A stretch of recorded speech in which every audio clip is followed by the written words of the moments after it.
Okay, welcome. Thanks, everyone. So glad to see you here. So thank you for joining us today, both here at Green College and also on the live stream. And thanks to Luis for allowing us to do this live stream. So I'm Tamara Mitchell. I'm professor of Hispanic Studies and the director of the Sound and the Humanities Research Cluster.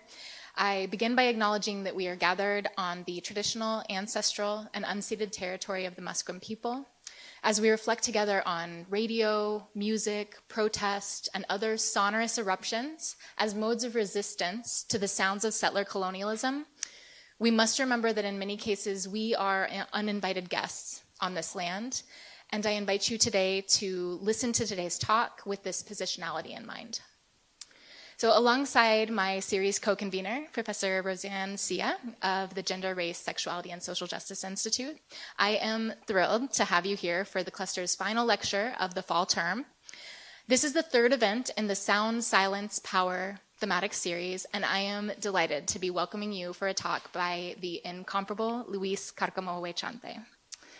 I'll provide very brief information about the series and share some words of gratitude, and then I'll pass the mic to my colleague, Ken Beauchesne, who will more formally introduce Luis to the stage. So this series, Sound, Silence, Power, aims to think about historical and contemporary silencing and sounds of violence used to oppress and harm. At the same time, we attune to the ways in which sound and listening may prove a potent source of empowerment, resistance, and care. I can imagine no more compelling speaker than Professor Cárcamo-Huechante to guide us in tuning into the power of sound. And my first expression of gratitude just goes to you for joining us today, for coming and sharing your work with us. Our thanks also goes to the Public Humanities Hub, a major sponsor, as well as to our co-host, Green College, and the wonderful colleagues there for their invaluable and enthusiastic support of the series. Moreover, I am so grateful to the cluster's graduate research assistants, Pamela Zamora Quesada and Sara Rivia Sanchez, whose energy and enthusiasm and competency fuel the cluster and keep me sane. So, gracias, chicas. Lastly, my thanks go to our faculty lead, my colleague, Professor Ken Beauchesne of Hispanic Studies, who has been my collaborator and co-conspirator in bringing Luis to UBC. So thank you for your time and generosity. This has been a joy. So with that, I'll just invite Kim up, and she's going to introduce our speaker. Thanks.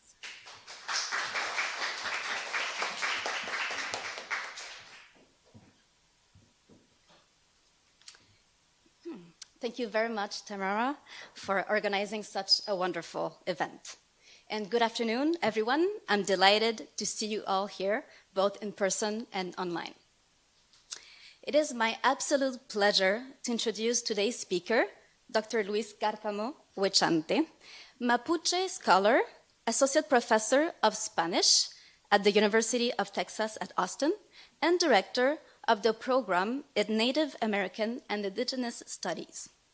In addition to these important roles, Luis is a founding member of the Comunidad de Historia Mapuche, a collective of Mapuche researchers and activists based in southern Chile.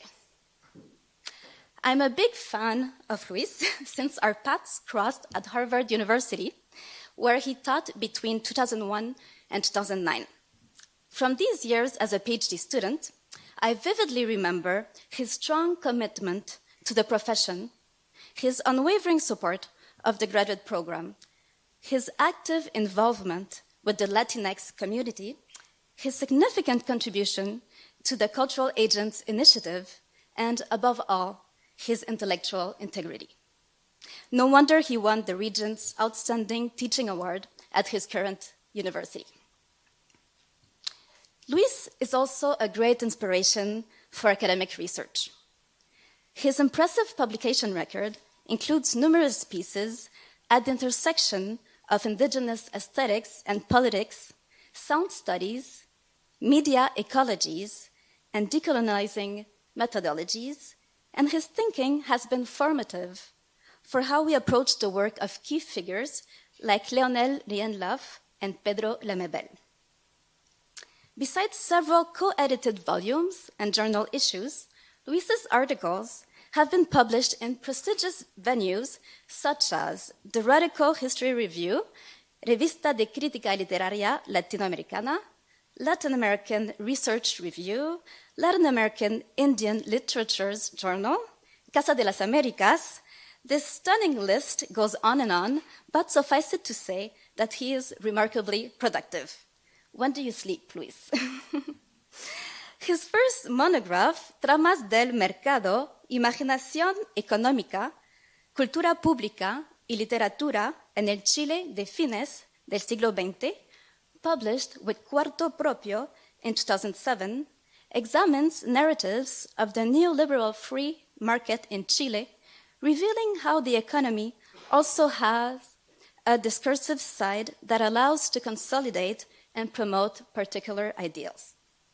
Luis's visit to UBC coincides with the 50-year anniversary of the deadly coup that served as the violent first step to imposing neoliberalism in Chile, and Tramas del Mercado is still as important as the year it was released. Finally, Luis has just completed his second book, titled Indigenous Interferences, Acoustic Colonialism and Mapuche Response, from which today's talk is drawn. Congratulations. Without further ado, I'll pass the mic to Luis for this talk, entitled In Times of Acoustic Colonialism, The Enduring Sounds of the Mapuche. Everyone, please help me to welcome Professor Luis Cárcamo-Huechante.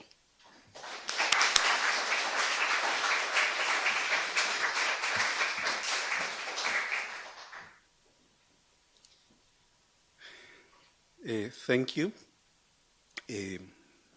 Thank you to all of you for being here this evening.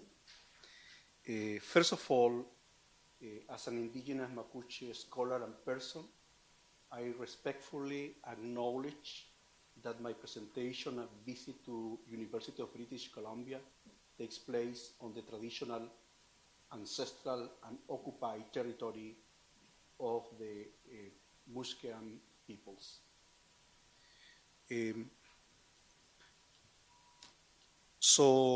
Marimari pu Peñi, Marimari pu Langien, Marimari Compuche, Inche Luis Cárcamo-Huechante Piñen, Inche Mapuche Huilliche Inche Ayucleñi Melepan, Tufache Chagumeo, University of British Columbia, Checatue Rucameu, Tufapicum Mapumeo.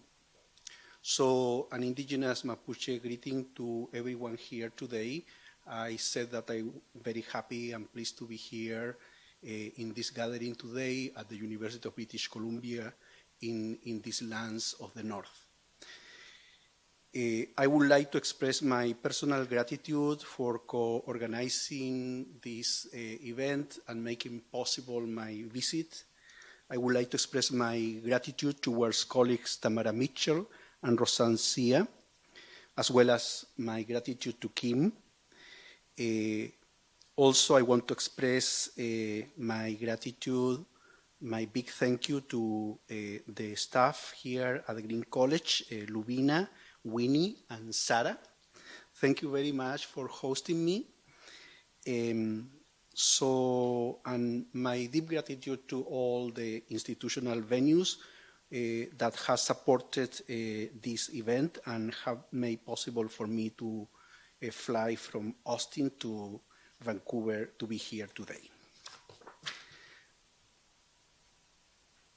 So, as you see there, that's my hopefully upcoming book in a year from now, which is already recommended for publication at the major university press in the United States. So, and today, I'm going to present one dimension of my critical reflection on the Mapuche use of radio that hasn't been available through publication yet, and which is part of my upcoming book. So basically, the role of Mapuche chants and music in radiophonic activism by Mapuche media producers and activists will be kind of part of the core of my presentation today.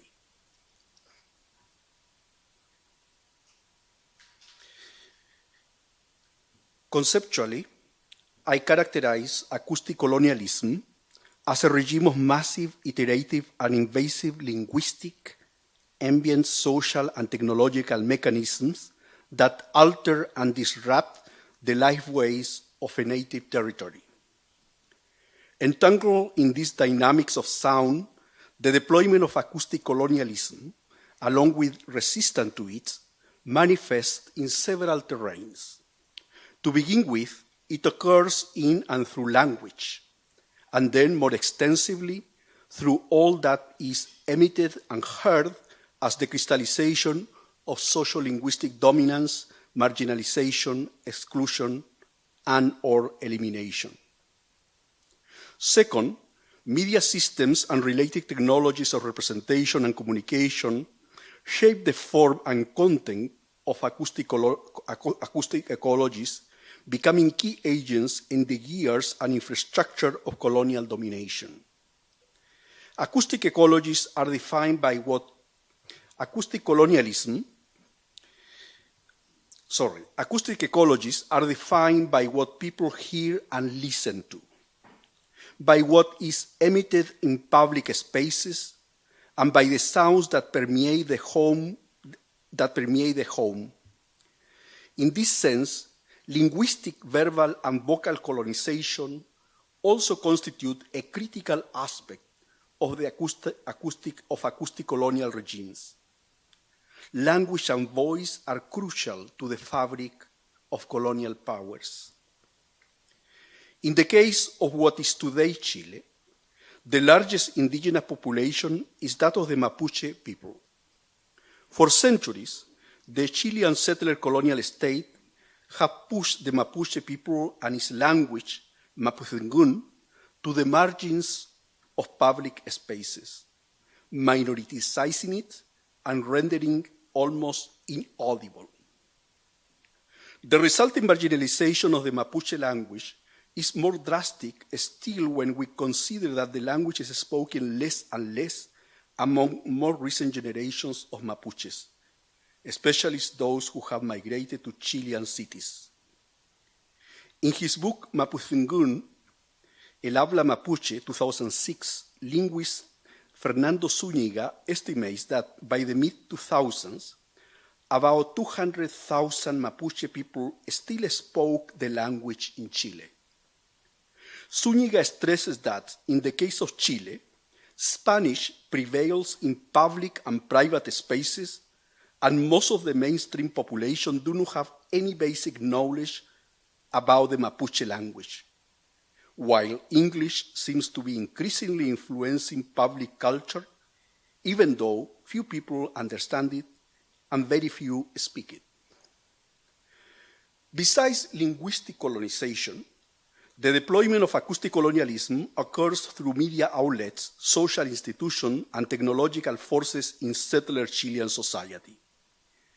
In this complex web of acoustic colonialism, contemporary dominance and hegemony take shape through the spread of the settler language and colonial mediation in the terrain of voice.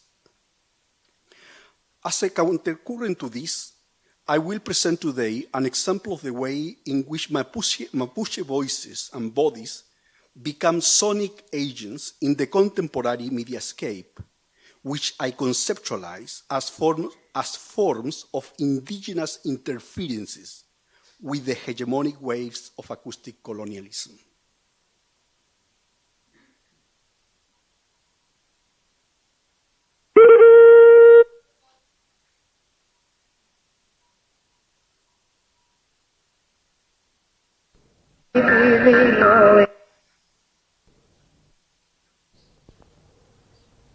Medyo tungo.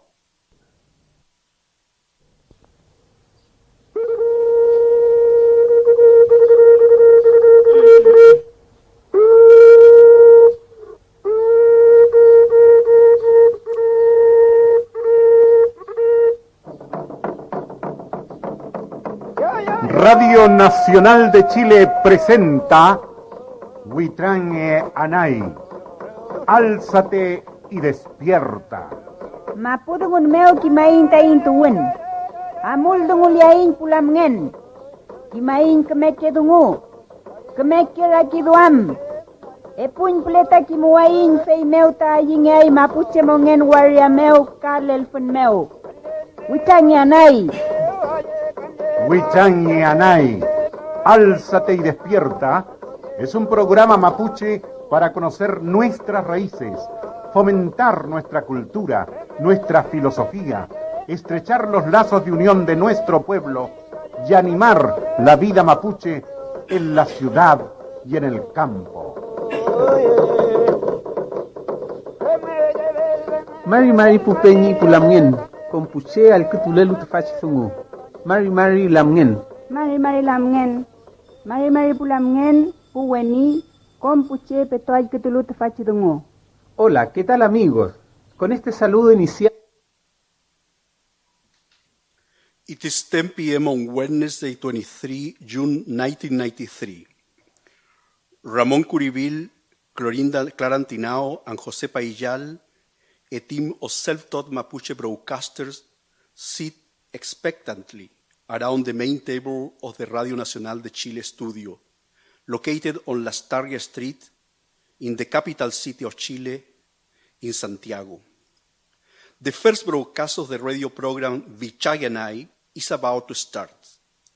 It is a cold winter night at the time of the year when the Mapuche people also celebrate the start of a new moon cycle, a time for the renewal of life that we, the Mapuche, call Huechipantu. With Radio Nacional's wide reach through long and short wave frequencies, the Mapuche radio program will likely be heard by audiences throughout Gulumapu, that is, lands of the West,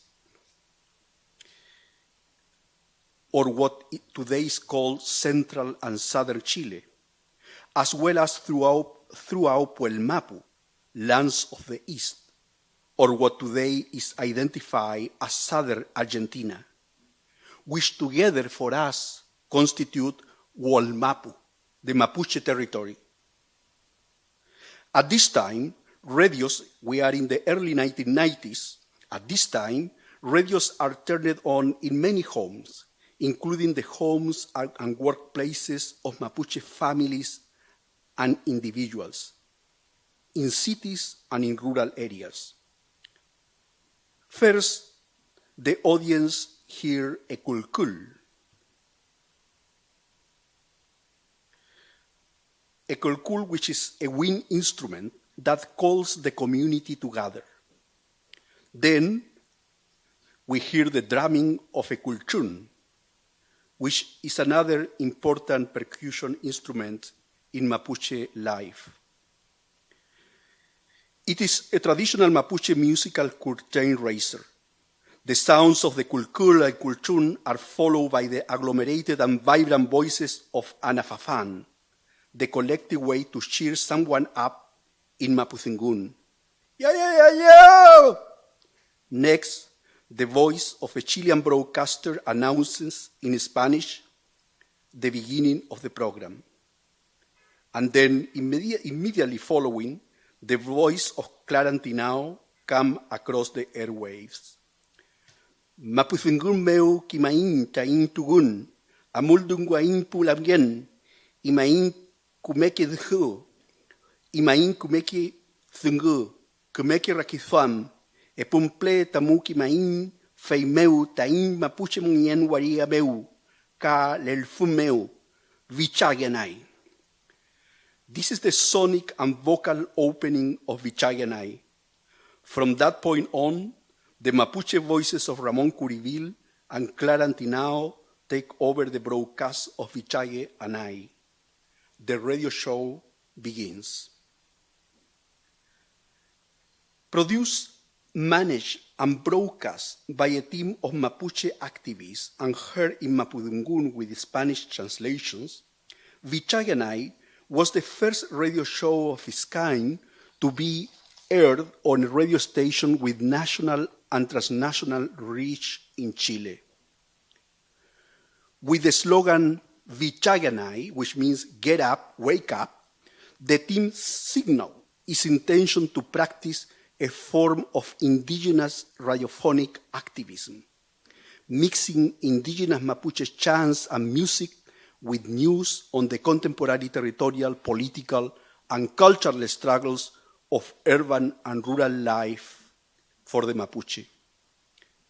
When the program first went on the air in June 1993, hegemonic Chilean society was going through a period of quote-unquote democratic transition following Augusto Pinochet's 17-year dictatorship. As a radio experience, the program Vayanay was also shaped by the political and cultural resurgence of a Mapuche politics of autonomy in the early 1990s. Indeed, Vayanay fully engaged in exploring Mapuche modes of making radio, modeled a politics and an aesthetics of Mapuche communication based on two important Mapuche concepts: Nucham and Alkutun. Nucham means conversation. Alkutun, attentive listening. As many of you know, a guiding political and cultural principle of indigenous collective resurgence in what is today called Latin America, Avyayala from a native perspective, a guiding political and cultural principle of indigenous collective resurgence in Avyayala has been that of autonomía, autonomy. Embraced under the Maya notion of Cuchlejal in the case of the indigenous Zapatista movement since its emergence in southern Mexico in the mid-1990s, in South America since the late 1980s, autonomy has played an equally foundational role in Mapuche territorial and communal politics. As part of the present-day collective and territorial struggles for a free world Mapu, a free Mapuche territory, many Mapuche communities have been embracing practices of autonomy from the political, administrative, and economic rule of the Chilean nation-state and settler capitalist agents in the region. Mapuche scholar Héctor Nahuelpan highlights that this Mapuche sense of autonomy, of historical agency, is rooted in an ancestral principle of the Mapuche, namely Kisu Gunegun. In his own words, Nahuelpan's words, Kisu Gunegun can be understood as a praxis that guides the production of spaces of Mapuche self-regulation and self-determination, contesting, coping with, containing, or dismantling forms of colonially structured subordination. End of quotes. Echoing this influential principle in the political milieu of the early 1990s, from the political milieu of the early 1990s, the radio team Vayanay also aimed to put in practice a source of sense of sonic autonomy in the very linguistic, vocal, and musical script of their programs. In this radiophonic Mapuche awakening, Vayanay, get up, wake up, in this radiophonic Mapuche awakening, employing Mapudungun was critical. Although announcers sometimes alternated between Mapudungun and Spanish, the voices of founding members of Vayanay, Ramon Curibil and Clara Antinao, prioritized Mapudungun to make sure Vayanay altered the linguistic texture of Chilean radio. In the primarily urban context in which the radio show Vayanay was launched in 1993, the active use of the native language, Mapudungun, entailed a sense of an in-depth Mapuche reconnection.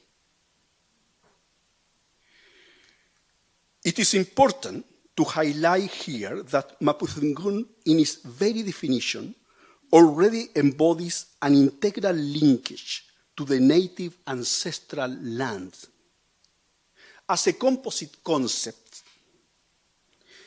It brings together the notion of Mapu-Thungun, brings together the Mapu and Thungun, language, sense, sounds, voice, Thungun, Mapu, land, earth, territory, universe. Therefore, as highlighted by Mapuche scholars Maria Cachileo and Clara Antinao, Mapu-Thungun can be defined as a language of the earth, of the land, of the territory, or of the universe. In this non-anthropocentric sense, the trope of the land lays at the very basis of our Mapuche notion of language, Mapu-Thungun. And this sense, the use of the language in the broadcasting of Vayanay, entail also a sense of reconnection to and connecting with Walmapu, the Mapuche land, in a linguistic, ontological, and political sense. Indeed, hearing the native language marked a pivotal moment for Mapuche radio listeners in the greater Santiago area, as well as in more rural southern Chile. Evoking the impact of this linguistic inflection, Margarita Elizabeth Wenchual, who joined the program in the late 1990s, states the following. At the time, I quote, many people spoke the Mapuche language.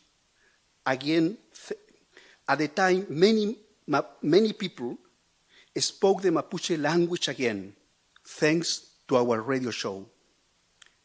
Here, she's referring to the elders of the large Mapuche community, native speakers of Mapu-Thungun, who since their migration from Mapuche rural communities to peripheral areas of the metropolitan region in Santiago, living in areas such as Cerro Navia, La Florida, Peñalolén, El Bosque, La Florida, and San Bernardo, many of them, for years or for decades, had repressed their knowledge of the language and avoided using it in public spaces.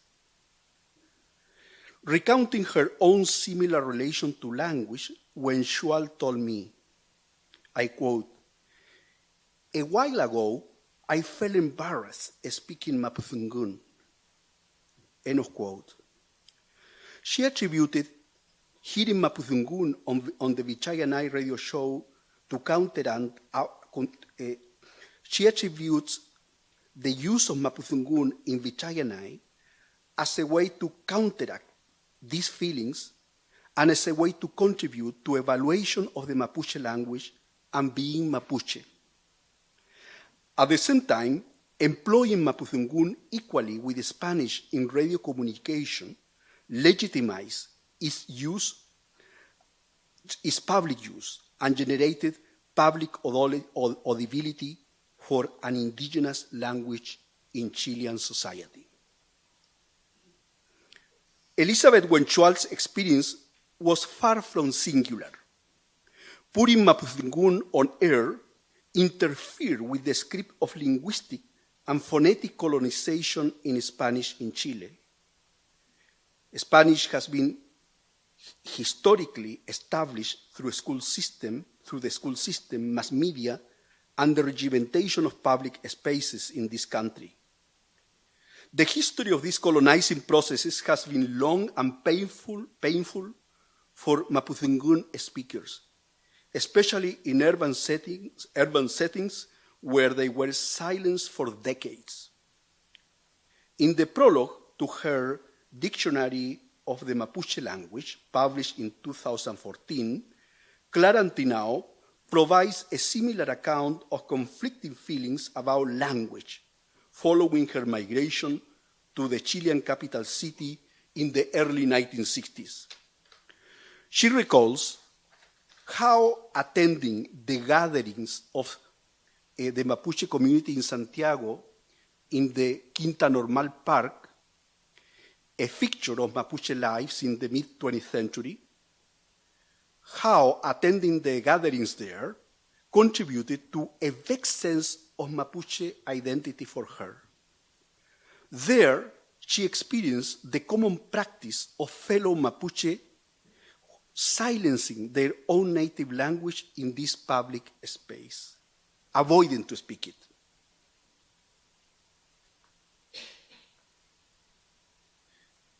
I quote her, "Uyemeo rumel que pa mapuzungun que fu inei inchurume, welu kagun, inei no rume que pa dungulai ni mapunche zungun meu, pinulo ni pulam yen dungwalu ni zungun meu, amuelan." I used to go there with the intention to speak in Mapuzungun with someone, but I was mistaken. Nobody wanted to speak in their Mapuche language. With the refusal of my Mapuche kin to speak, the language, I did stop going. Clara Antinao, founding member of this Mapuche radio team, Clara Antinao's story testifies to self-silencing as a mode of survival for the Mapuche amid the acoustic colonialism in an urban setting. Migrants to the capital city of Chile were quick to sense that it was only socially acceptable to speak the colonial language, namely Spanish, or European languages with cultural prestige. To speak Mapudungun was to risk racial, linguistic, and cultural discrimination. Given the coupling of linguistic subjugation and racial discrimination, facility with Mapudungun, the use of Mapudungun inevitably declined, and Spanish became the language of choice even for many Mapuche in cities. Over the decades, submission to the colonial linguistic script clearly became an obstacle to the multiple efforts to reestablish the presence of Mapudungun in public spaces, and even, in many cases, in Mapuche homes. In this context, speaking and hearing the native language on the radio was a powerful act of Mapuche resonance in the media, underscoring the language's linguistic, communicational, and aesthetic value, and asserting its political relevance for the contemporary Mapuche movement. At the time, early 1990s, in order to exercise a politics of autonomy on the sonic domain, besides the language, playing Mapuche music became also a challenge for the Vayanay radio team. By the early 1990s, there was limited availability of musical sources from Mapuche composers and chanters, particularly with lyrics in Mapudungun and based in Mapuche aesthetics. Given the Vayanay's collective cultural awareness of the importance of putting into practice an indigenous politics of communication that was going to be Mapuche in content and in form, the search for indigenous music in Mapudungun for the show became a major task, as José Payal, one of the founding members of the radio show, explained it to me. Hacer comunicación mapuche no tiene que ver con sentarse y hablar de lo mapuche, porque eso puede hacerlo cualquiera que estudie. Hacer comunicación mapuche es elemental, hacerlo en mapuche y desde lo mapuche. Y lo mismo, hacer música mapuche no tiene que ver con tocar instrumentos mapuche. Tiene que ver con hacerlo desde lo mapuche, desde las formas, desde la vivencia, desde el sentido que se le da al sonido, a las palabras en el mundo mapuche. Making Mapuche communication involves more than sitting down and talking about Mapuche things, because anyone who studies can do that. Making Mapuche communication involves basing it on Mapuche ways, lived experiences, from the meaning given to sound words in the Mapuche world. Payal suggests that radio communications, like music, are an art form. Payal suggests that radio communication, like music, is an art form, a form of art.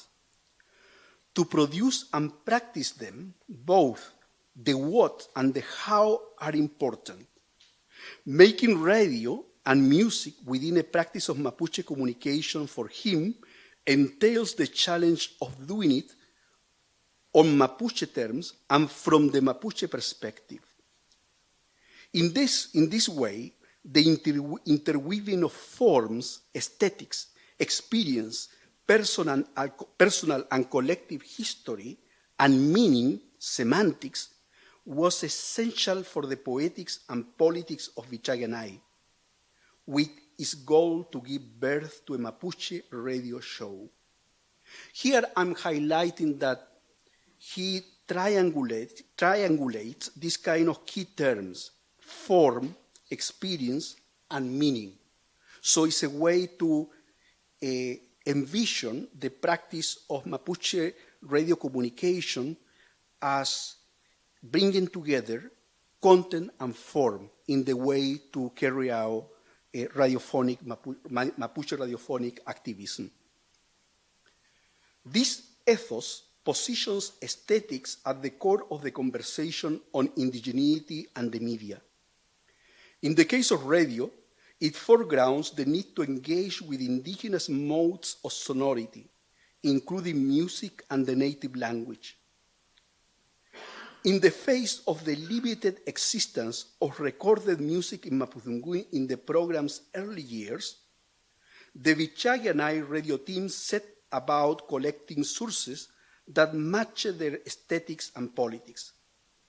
In the inaugural program of June 1993, therefore, after the introductory words of Ramon Curibil and Clara Antinao, a couple of Ulcantún, Mapuche chants in Mapudungun, went on the air. This genre, Ulcantún, has many variations, generally accompanied by the Culchún and the Chuchuca.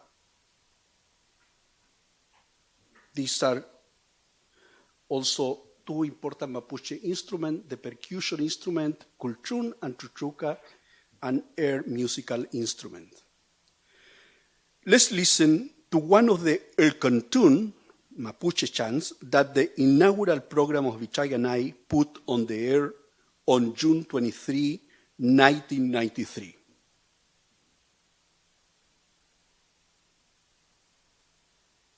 Hule chantu, hule chantu, hule chantu, kude yalu, kayulgan. Hule chantu nga, kude yalu nga, kayulgan. Luluk mekini, yelko nan nga, kayulgan. Lulul mekini, yelko nan nga kayulgan. Hule chantu, kude yalu nga kayulgan. Hule chantu nga, kude yalu nga kayulgan. Hule chantu na prapachi yantu meu nga wema puya luka yulgan. Hule chantu nga na prapachi yantu meu nga wema puya luka yulgan. Wachi yantu nga hule chantu nga magma tiawe tuai kudele kai. Hule chantu magma tiawe tuai nga kudele kai. Weo nge nem nga piawe tuyai nga kudele kai.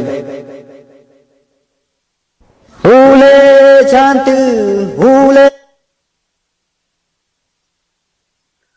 These are the lyrics of an Ulcantún, a Mapudungun term that refers to the genre of sung music or chant in Mapuche tradition. Listeners will know the song's slow rhythm and cadence, which are recurrent traits of the genre. Performed by an elder from the Mapuche community in Santiago, The chant acquires a deep vocal and melodic resonance in his post-voicing. Thematically, this El Cantún celebrates the virtues of a major referent of the Mapuche struggle during the era of Spanish colonialism, Calfulicán, or Caupolicán, as commonly written and said in Spanish. The figure of Calfulicán was archetypically aestheticized by the Spanish scribe Alonso Ercilla Zúñiga in his epic poem La Araucana, a text that dates back from the second half of the 16th century. In this chant, Calfulicán gets a less epic profile and instead becomes a familiar and more approachable persona. In addition, being called by his name in Mapudungun moves his figure from the distant past and to a period closer to the present, the day after tomorrow. Gulechi Antuga.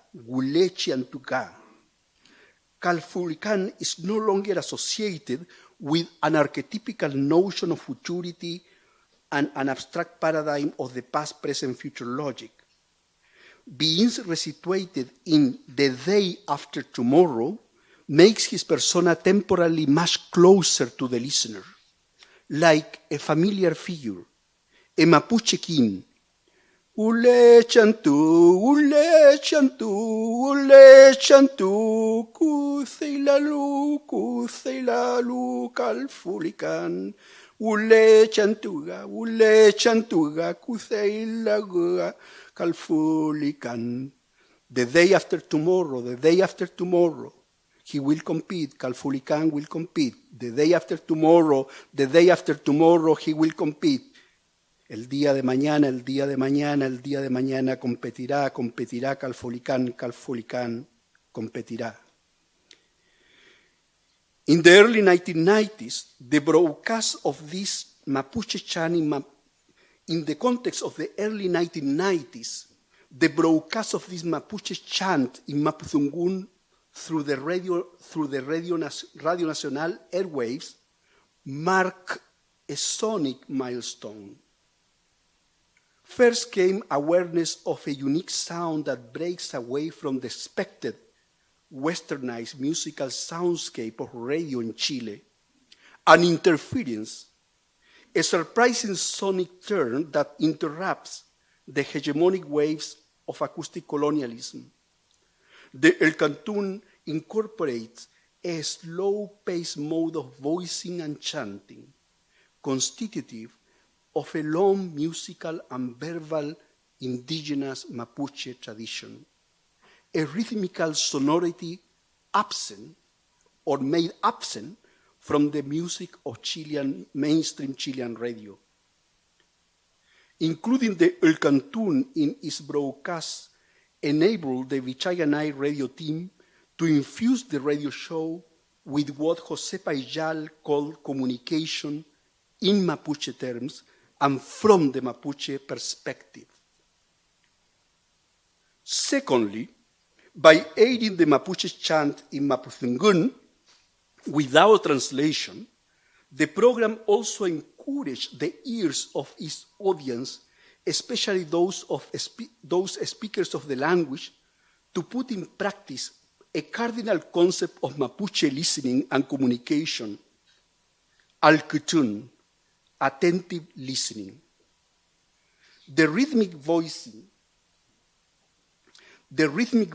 and musical pace of the El Cantún urged listeners to exercise this acute mode of listening. To some extent, this oral experience resonates with what Hopi scholar Trevor Reed has commented on the role of indigenous song as instrumental in generating close listening for and deep thinking about indigenous modes of sovereignty in sound, end of quote. In this case, with the novel sounds of the Mapuche chant engaging the ears into paying attention and following the phrased musical line, the broadcast of this chant at Vayanay generated a moment of attention and joy for the Mapuche audience, while it also constituted a disruptive sonic force over a colonized mainstream mediascape. Attentive listening, Alcutún, has a long history in Mapuche oral culture.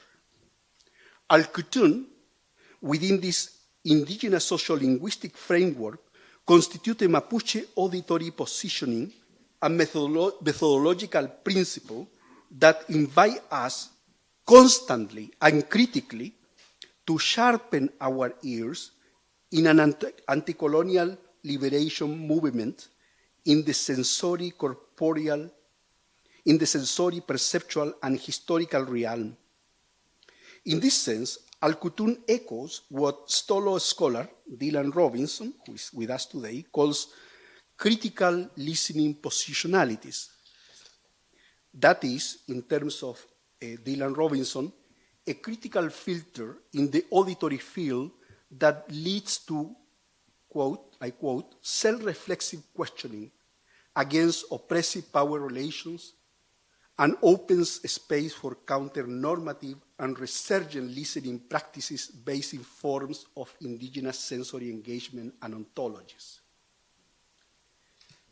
Furthermore, as an engaged form of listening, it is entwined with the Mapuche notion of nucham, conversation.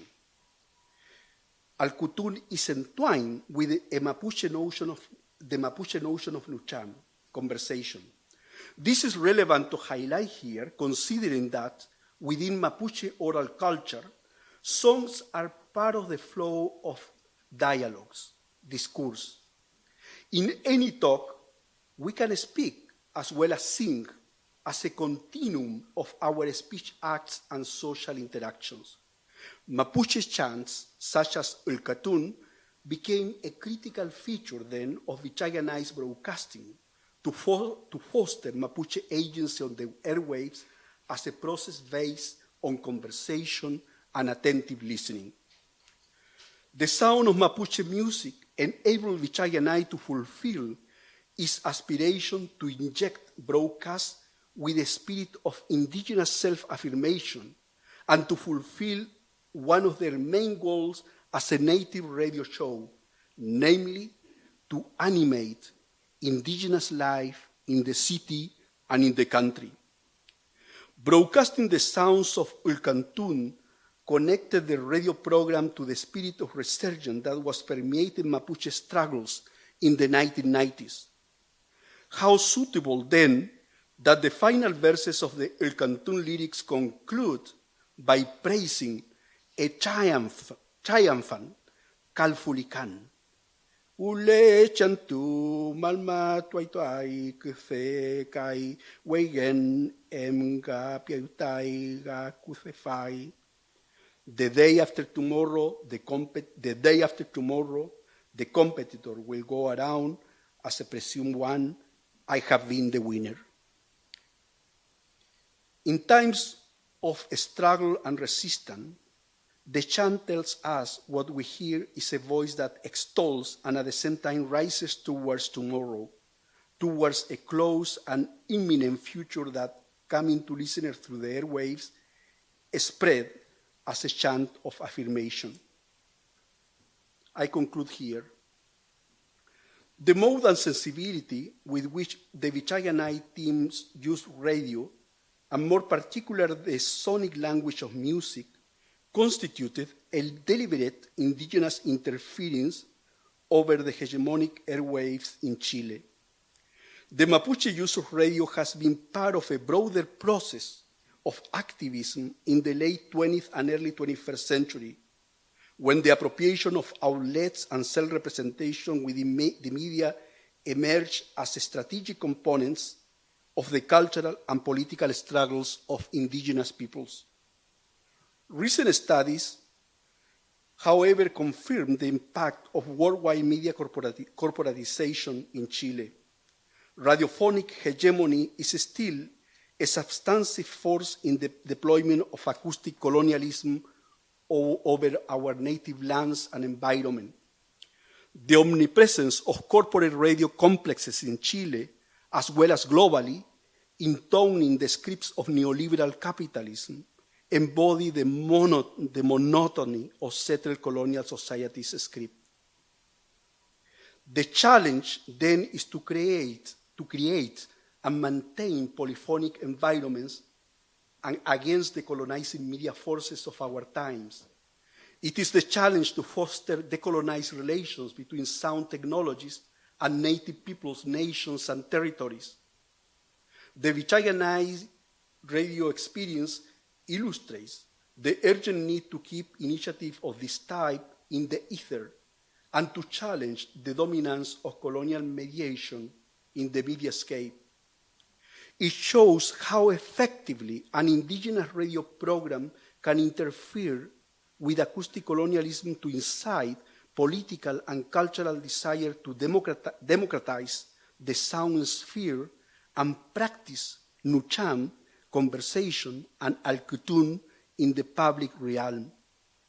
From a Mapuche audio territorial angle, it is imperative to not give up projects that aim to reconstruct and recreate the acoustic ecology of Wallmapu. The Vayanay produces radiophonic intervention in a way embodied a Mapuche way of fulfilling a cultural and political need. It proclaimed a desire for a more heterogeneous and democratic public sensorium. Vayanay made a critical difference in a Chilean society shaped by the colonizing noises of corporate media in the late 20th century and early 21st century. Its story exemplifies how to exercise an autonomous indigenous politics of communications to build public audibility for the Mapuche and to forge agency by using radio as a medium of connectivity in times of dispersion.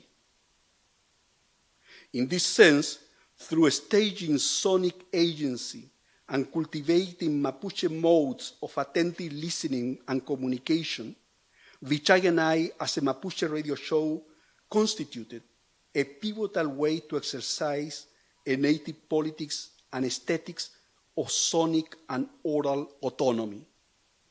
The experience of Vayanay reflects a collective will to creatively counteract the Chilean settler criollo politics of historical misrepresentation of the Mapuche and a way to generate our own indigenous forms of audibility and agency in the domain of sound. Shaltumay, thank you.